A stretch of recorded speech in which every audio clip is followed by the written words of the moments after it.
I'm what's called a pharmacognosist, and nobody's ever heard of it, so don't worry. It is a real word. It's an arm of medicine which is basically looking at traditional cultures and how people use plants and different different plants around the world for traditional medicines. We've developed a range of skin creams which we started selling in Harvey Nichols in 2012. We kind of went nationwide within about a month to 2 months, which has been fantastic. And then we went international. We got onto a company called Net-a-Porter, which is a big American kind of luxury fashion house. They also do beauty now, and we've just had a 1-year anniversary. So basically, they've taken over to America. So literally within about a year's trading, we've kind of gone from UK one shop to UK nationwide, then over to America.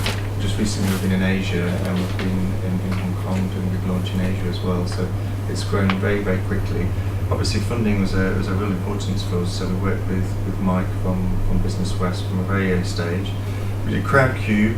We've also got some Bristol Enterprise Development Fund funding, some Southwest Investment Group funding, and then more recently we've just been awarded the Regional Growth Fund a grant as well from them. And we're working very closely with Mike on the Growth Accelerator programme going forward. So that's my story. Yeah, and we'll go into a bit more detail and get into some of the questions and get on to talk a bit more about some of those sources of funding. Okay, last but by no means least, very pleased to introduce you to Rob Holland from Platform Black, who's got a very quick presentation to tell you about. Yes, I will stand up. Blatant propaganda, so I do apologise. Mike did say do a presentation, so I sort of went overboard. But shall I just grab the... Yeah, that was it. Yeah. And which bit do you want to press? Right, very good. Invoice trading is a very, very new concept. Anyone that's ever come across factoring or invoice discounting, we are within that space, but I always like to stress we are absolutely not one of not within that that sphere, but yet we are in that sort of in that area. Okay, so basically, Platform Black is a way that companies can access finance by using their invoices. Which is why I say it is in the same space as invoice discounting, but the similarities end there. Basically, companies put up trades where we call them trades. It's an auction process, and effectively you raise money when you want to, and it's very much on your terms. So it's a case that you set the parameters by which you're willing to get funding. An auction process starts. So basically, once you've set up an auction, as it were, based on an invoice that you have. There's a lot of investors out there who compete to be able to provide the finance of this particular specific individual invoice.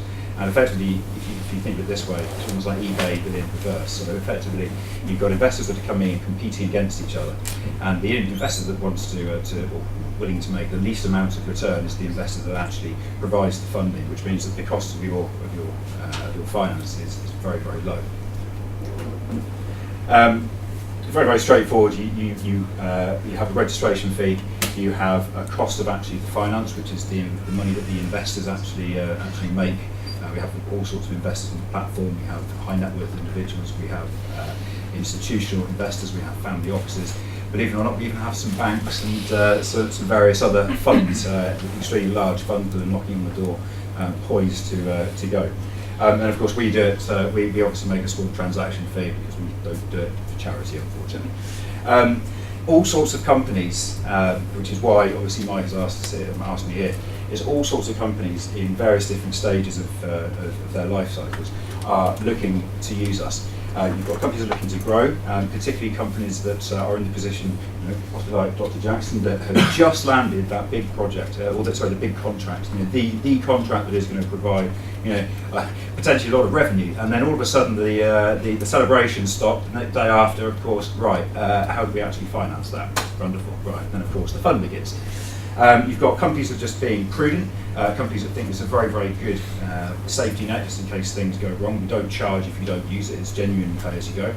And then of course we've got companies that do use it simply because they need to get working capital.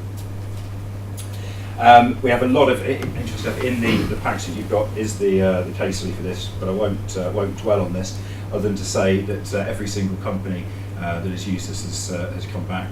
They really, really, really do like what we do. I suppose it's because we don't require them to use it all the time. when they do come back, they're effectively coming back because of the service they provide and because they like using us, which is very important. I think that basically concludes. I can stop there. I'm sure there'll be questions and answers later on. So, Yeah. All right. Lovely. Thank you very much, Rob.